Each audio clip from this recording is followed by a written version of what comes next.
Ben's just asked me about a few tips to give to you if you're new, you're starting off in property, you want to be you. You heard me say earlier about being a wealth creator and you think, yeah, I want to be that.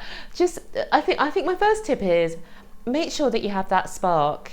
Some people have that spark inside them where they want more. They want to be the boss. They want to be in charge of things, and they've just got that drive, but maybe they've been suppressing it. So if that's you, then yes, you are set to become a business person, an entrepreneur, a bit more active in property. If that's not you and the whole idea of that scares you or doesn't appeal to you at all, then I encourage you to think of other ways to invest that are more passive, so that you can build up your wealth by saving more, earning more, and then using that money that you have to invest it passively, you know, more kind of single lets with a letting agent, that kind of thing. But if you have that drive and ambition and you've got the spark and you feel you've been suppressing it and you want to let it out the bag, the first thing is to unleash your inner yes you can, which does sound a bit blasé, but just give yourself permission that you're going to do this. Definitely you are going to do this.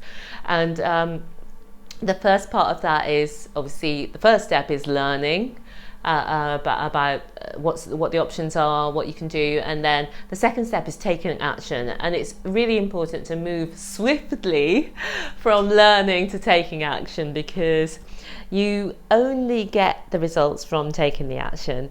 So I'm sure that I'm second guessing myself saying that maybe that's obvious, but I think that in my own case that I kind of held myself back for a long time from moving forward with this.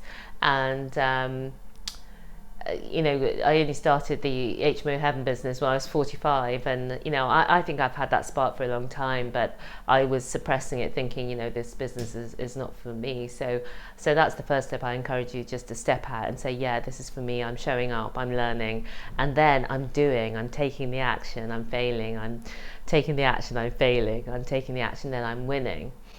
Because one of the other things that we haven't really talked about in this video, Ben, is that we've had a lot of shit happen since we bought this property. You know, there's been a lot of things have gone wrong. So it's easy to look, you know, especially when the whole thing is done. At the moment we've got 3 that are done. We've still got all the others to do. But when the whole thing is done and we've had this property for 5 years, maybe it's worth a lot more than it is now.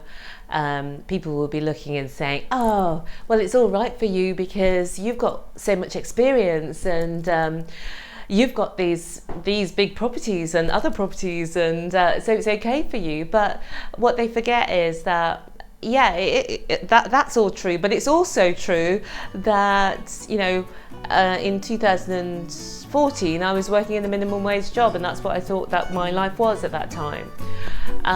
So I think whatever, you can make anything true for you if you just decide to learn it and then take the action to achieve it.